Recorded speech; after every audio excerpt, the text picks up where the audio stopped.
Hello les filles! Alors peut-être est-ce que dans ta vie, tu te rends compte que tu es souvent très exigeante et souvent exigeante envers toi-même. Parce que, laisse-moi te raconter une histoire, enfin si tu me le permets. Moi j'ai toujours été très exigeante avec moi-même et du coup j'ai été de nature assez exigeante même avec mes proches.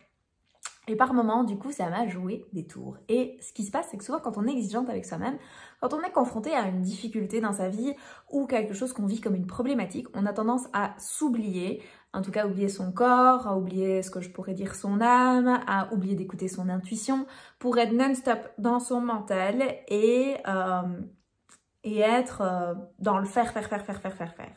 Et du coup, il y a quelques mois, moi, j'ai vécu quelque chose comme ça, j'avais une grosse problématique sur mon travail, ça a duré à peu près 6 mois et j'étais non-stop dans recherche de solutions, recherche de solutions, recherche de solutions, recherche de solutions. J'ai eu la chance d'avoir des amis qui m'ont offert pour mon anniversaire un massage chez mon massothérapeute que j'adore et que je n'avais plus vu depuis du coup des mois, vu que ça m'était mais complètement sorti de la tête, c'était plus du tout une priorité de prendre soin de moi, je devais trouver des solutions à la problématique que j'étais en train de vivre. Et en fait, au moment où je suis là sur la table de massage, il pose ses mains sur mes pieds. Et là, je m'effondre en larmes. Parce que je sens en moi comme si je m'étais perdue. Comme si je m'étais complètement déconnectée.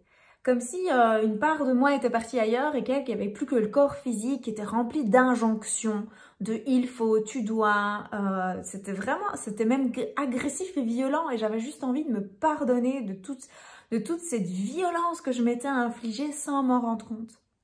Et donc du coup, est née l'idée qu'il y avait sûrement d'autres femmes qui vivaient la même chose que moi. Et je me suis dit, tiens, comment est-ce qu'on pourrait, d'abord, comment est-ce que moi, je pourrais m'apporter de la douceur et comment, en même temps que je m'en apporte, je peux partager ça. Et tant qu'à faire, je suis pas experte en apport de douceur, là, je voulais me montrer parce que ça date pas d'il y a très longtemps. Je vais m'entourer de nanas qui sont vraiment très bonnes là-dedans. Et c'est comme ça qu'est née l'idée de créer le calendrier de l'Avent des princesses en basket, avec pour objectif de pouvoir t'apporter de la douceur en moins de 5 minutes par jour. Tu entends bien ? Moins de 5 minutes par jour, parce que je pense que quand on est des femmes assez exigeantes, qu'on est des femmes qui avançons, qui allons de l'avant, qui surmontons les difficultés qu'on peut vivre, on n'a souvent pas beaucoup de temps, ou en tout cas on ne s'en octroie pas beaucoup, et donc c'est comment s'octroyer un peu de douceur au quotidien en moins de 5 minutes par jour. Alors si ça te parle, si tu dis oui carrément, moi j'en ai besoin, tu cliques autour de cette vidéo, il y a un lien. Viens nous rejoindre, on commence le 30 novembre, en tout cas l'inscription est offerte, en tout cas jusqu'au 30 novembre pour nous rejoindre dans le groupe des princesses en basket et pour commencer ce calendrier de l'Avent pour pouvoir t'apporter de la douceur au quotidien dans cette période rush de fin d'année. Je te souhaite de passer une excellente journée, je te dis à très vite dans le groupe des princesses en basket. Ciao ciao!